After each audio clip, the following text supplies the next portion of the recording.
अस्सलाम वालेकुम, मैं हूं शाहजेब खानजादा। मुल्क की सियासी सूरत हाल में बेयकीनी मुसलसल बढ़ रही है। सियासी वफादारियां भी तेजी से तब्दील हो रही हैं, नए सियासी कायदीन सामने आ रहे हैं और नई सियासी पार्टियां बनने के दावे भी सामने आ रहे हैं।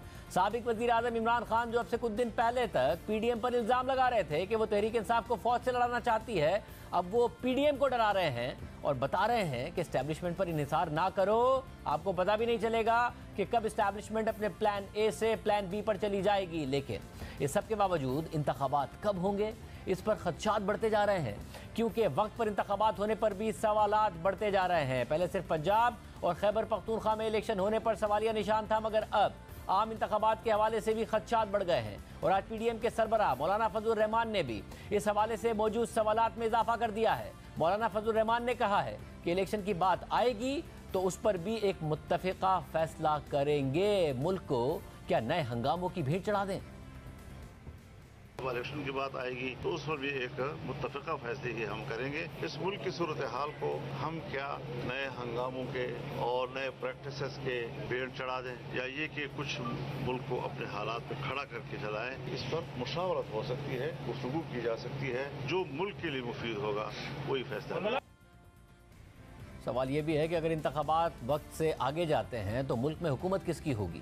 क्या मौजूदा हुकूमत की मुद्दत बढ़ाई जाएगी या निगरां हुकूमत लाकर पंजाब और खैबर पख्तूनख्वा की तरह उसे 90 दिन से आगे ले जाया जाएगा? आइन के आर्टिकल 232 के तहत अगर मुल्क में गैर मामूली हालात हों तो सदर मुमलिकत इमरजेंसी नाफिज कर सकते हैं और उसके नतीजे में कौमी असम्बली की मुद्दत में 1 साल तक तौसी की जा सकती है। लेकिन सवाल यह है कि क्या मुल्क में इस वक्त ऐसे हालात हैं कि इमरजेंसी नाफिज की जा सके और इसके बाद मौजूदा कौमी असम्बली को तौसी दी जा सके? क्योंकि इस वक्त मईशत सियासी गैर यकीनी की वजह से बुरी तरह मुतासिर हो रही है और इलेक्शन के बाद एक नए मैंडेट वाली मुंतखब हुकूमत ही मुश्किल फैसले कर पाएगी।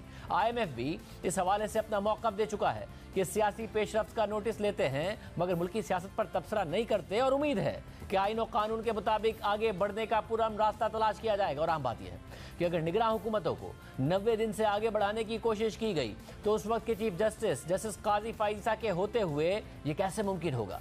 इसी सियासी अफरा तफरी के माहौल में तहरीक इंसाफ टूट रही है और उसके कई रहनुमा पार्टी और सियासत छोड़ने का ऐलान कर चुके हैं। इस पर आज मरियम नवाज ने आज़ाद कश्मीर में जलसे से खिताब करते हुए इमरान खान पर तनकीद की। जो कहता था आखिर में कल्ला ही काफी, आज कल्ला बैठ के रो रहे हैं। सुबह भी रोते हैं, दोपहर को भी रोते हैं, शाम को भी रोते हैं, रात को भी रोते हैं। जो हमारे शुहदा की बेहुरमती करता है हम भी उनका एहतराम नहीं करेंगे। जिसने ये सलूक पाकिस्तान के शुहदा के साथ किया, जिस बंकर में छुप के बैठा है, सुन ले, उसको इबरत का निशान बना के छोड़ेंगे। दूसरी जानिब तहरीक इंसाफ छोड़ने वाले अरकान के इस वक्त 4 ग्रुप मुतहर्रिक हैं जिनका सियासी मुस्तकबिल अब तक गैर वाज़ेह है, मगर इन चारों ग्रुप्स की कोशिश है कि वो अपनी सियासत को बचाएं और इंतखाबी मैदान में इमरान खान और तहरीक इंसाफ से जुड़ा वोट बैंक हासिल कर लें। एक फवाद चौधरी का छोटा सा ग्रुप है, दूसरा तहरीक इंसाफ के पंजाब से ताल्लुक़ रखने वाले सूबाई वज़रा हाशिम डोगर और मुराद रास का ग्रुप है, और तीसरा जहांगीर तरीन का ग्रुप है, और चौथा वो ग्रुप है जो काफ लीग और पीपल्स पार्टी में शमूलियत इख्तियार कर रहा है। जबकि नून लीग कह रही है कि हमारा पिछला तजर्बा अच्छा नहीं रहा, इसलिए हमारे पास गुंजाइश नहीं है कि पूरे के पूरे ग्रुप्स को अपने अंदर जगह दें। सारी सूरत पर बात करेंगे नून लीग के रहनुमा और वफाकी वज़ीर एहसन इकबाल साहब हमारे साथ मौजूद हैं। एहसन इकबाल साहब, बहुत शुक्रिया हमें ज्वाइन करने के लिए। एहसन इकबाल साहब, पहले से जो गैर यकीनी थी उसमें मजीद इजाफा कर दिया है मौलाना फजलुर रहमान ने। ये क्या आप लोग वाकई सोच रहे हैं कि इंतखाबात वक्त पे नहीं कराने हैं, कोई नया रास्ता निकालना है हुकूमत प्रोलॉन्ग करने का और असेंबली प्रोलॉन्ग करने? जी शाहजेब, देखें, मेरा ख्याल है कि ऐसी कोई चीज़ ना हुकूमत के ज़ेरे गौर है और ना ही मुस्लिम लीग नून के किसी फोरम के ऊपर बहस हुई है।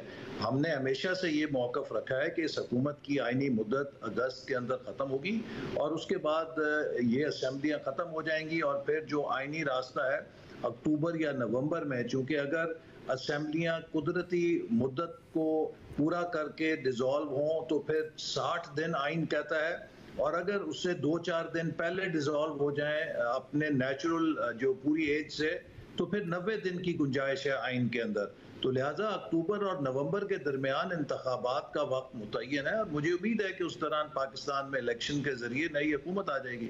ये यानी कि ये तो आपने वाजे कर दिया कि ऐसा कोई इरादा नहीं है कि असेंबलियों की मुद्दत बढ़ाई जाए। दूसरी तरफ इस बात ये बात भी तय है कि जो निगरां हुकूमतें आएंगी वो 90 दिन के लिए होंगी। ऐसा नहीं हो रहा होगा 90 दिन से ऊपर जा रहे हो। जो आइन की पासदारी है 90 दिन के अंदर अंदर इंतखाबात वहां भी होंगे, ऐसी कोई अंडरस्टैंडिंग नहीं है किसी के भी साथ आप लोगों की? जी, कोई ऐसी अंडरस्टैंडिंग नहीं है। और देखिए, जो हमारी हुकूमत है, हम में जब भी किसी वक्त बहस हुई है तो सबका ये ख्याल है कि हमें ऐसा कोई अपने ऊपर रिकॉर्ड पे दाग नहीं लगाना चाहिए जिससे ये मालूम हो कि हमने अपनी आइनी मुद्दत से तौसी की या हम इक़्तिदार में जवाज़ दे रहे थे किसी तरह अपने इक़्तिदार को तूल देने का। तो लिहाजा जब आइन की मुद्दत असम्बलियों की ख़त्म होगी, ये हुकूमत भी अपनी मुद्दत ख़त्म करेगी और उसके बाद मुल्क के अंदर इलेक्शन के लिए हमें जाना होगा। और यही एक रास्ता है, चूँकि जो बेयकीनी है वो पाकिस्तान की जो इस वक्त की मुआशी सूरत हाल है उसके लिए बहुत ही वो मोहलक है। और जो आपको अंदाज़ा है कि हम जहाँ पहुँच गए हैं 2018 से लेकर आज 2023 में, इन 5 सालों में जो तनज़्ज़ुली हुई है, अब सूरत हाल अमलन ये हो चुकी है कि जो आपके नेट फेडरल रेवेन्यूज़ हैं वो इतने काफ़ी नहीं है कि आप उससे अपनी डेट सर्विसिंग भी कर सकें। लिहाजा अब आपको अपने तमाम जो दीगर अखराजात हैं उन्हें पूरा करने के लिए मज़ीद बोरोइंग करनी पड़ेगी। तो ये सूरत हाल किसी भी मईशत के लिए, अगर किसी कंपनी की ऐसी बैलेंस शीट हो तो वो आपको रात को सोने नहीं दे सकती।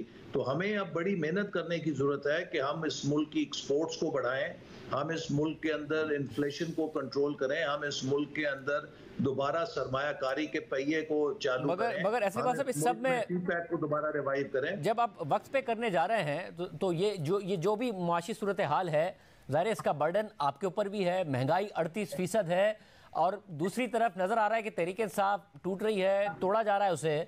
मगर उसमें जो लोग टूट रहे हैं, हमें नजर आ रहा है तरीन ग्रुप में अभी तक वो पार्टी नहीं अनाउंस कर पाए हैं, क्योंकि सबको पता है उन्हें कि जहांगीर तरीन साहब का अपना वोट बैंक तो है नहीं, और वो ये रास्ता ढूंढ रहे हैं कि उन्हें भी कोई पार्टी अपने साए में ले ले। तो आप लोग क्या बिल्कुल तैयार नहीं हैं कि जो लोग आ रहे हैं उन्हें लिया जाए? क्योंकि पिछले साल जुलाई का आपका एक्सपीरियंस है कि अपना वोटर भी नहीं निकलता और तहरीक-ए-इंसाफ का वोटर भी ज्यादा निकलता है उनके खिलाफ जो उन्हें छोड़कर आते हैं।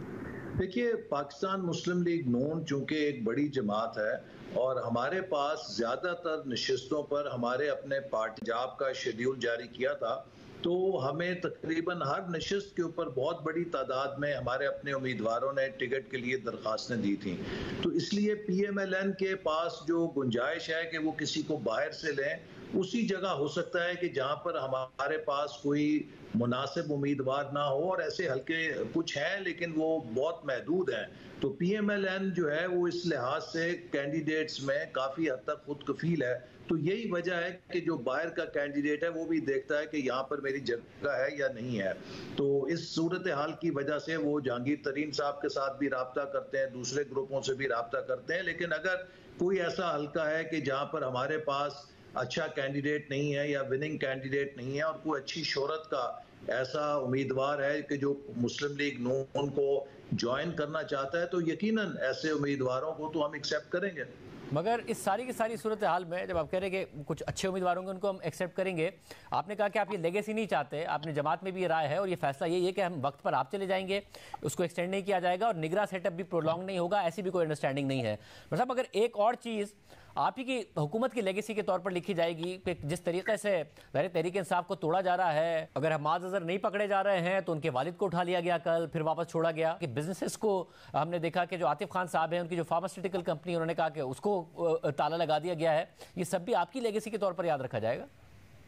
नहीं शाहजेब, देखिए, पहली बात यह है कि हमारी लेगेसी ये है कि अगरचे PTI ने और इमरान खान ने हम सब के साथ बहुत इंतकामी कार्रवाइयाँ की, हमें जेलों में रखा, तकरीबन 1 साल से ज़्यादा अरसे में PTI के किसी बंदे को ना गिरफ्तार किया गया, ना कोई ऐसा झूठा पर्चा कराया गया, ना इमरान खान को किसी किस्म की इंतकामी कार्रवाई का सामना करना पड़ा। अलबत्ता जो 9 मई को उन्होंने इस मुल्क के अंदर वाक़यात किए जो कि ना काबिल यकीन थे कि एक ऐसी जमात जो खुद को मेन स्ट्रीम पॉलिटिकल पार्टी कहती हो, वो सारे काम वही करे कि जो इस मुल्क के अंदर दहशतगर्द तंजीमें करती हैं या प्रोस्क्राइब्ड ऑर्गेनाइजेशन करती हैं, तो वो एक रेड लाइन क्रॉस हुई है। और 9 मई के बाद ये अमेरिका में भी या बरतानिया में भी किसी मुल्क के अंदर इस नौयत के जो वाक़यात हैं वो अनपनिश्ड नहीं जाते। और जो लोग आप दे रहे हैं, अगर ये इतने बहादुर हैं और इतने बड़े इनकलाबी हैं, तो इन्हें खुद को गिरफ्तारी के लिए पेश करना चाहिए। और ये क्यों फरार इख्तियार किए हुए हैं, ये क्यों मौका देते हैं लॉ इन्फोर्समेंट एजेंसियों को कि वो उनके पीछे छापे मारें? हमें तो जब इन्होंने कॉल अप नोटिस भेजते थे हम खुद पेश होते थे। मेरी सर्जरी हुई थी 3 दिन पहले, मेरे बाजू की बड़ी सीरियस, मैंने मेडिकल सर्टिफिकेट नहीं दिया कि ये ना समझा जाए कि मैं फरार हासिल करना चाहता हूं। मैं पेश हुआ नैब में और उन्होंने वहीं मुझे गिरफ्तार कर लिया। इसी तरह हमारे तमाम लीडर्स जो हैं जिनको ये गिरफ्तार करना चाहते थे, हमने कभी गिरफ्तारी से फरार हासिल नहीं किया और लॉ को और कानून का सामना किया और अपनी बेगुनाही साबित की। तो ये लोग इनकलाबी तो एक एक दिन में, दो दो दिन में, और कोई गिरफ्तार नहीं हुआ, पार्टी छोड़ रहे हैं। और हमने तो हर तरह की सख्तियां झेली, गोलियां खाई, जेलें देखी, ना सियासत छोड़ी ना पार्टी देखी छोड़ी। तो इसलिए मेरा ख्याल है कि ये इनकी अपनी कमजोरी है और इसको कुछ नहीं कह सकते। कोई इंतकामी कार्रवाई नहीं है, 1.25 साल इनके खिलाफ कोई कार्रवाई नहीं हुई। लेकिन 9 मई का जो शहीदों की यादगारें आप डिस्ट्रॉय करें, फौजी तनसीबात पे हमला करें, तो उसके कॉन्सिक्वेंसेस तो होंगे जो कानून के अंदर लिखे हुए हैं।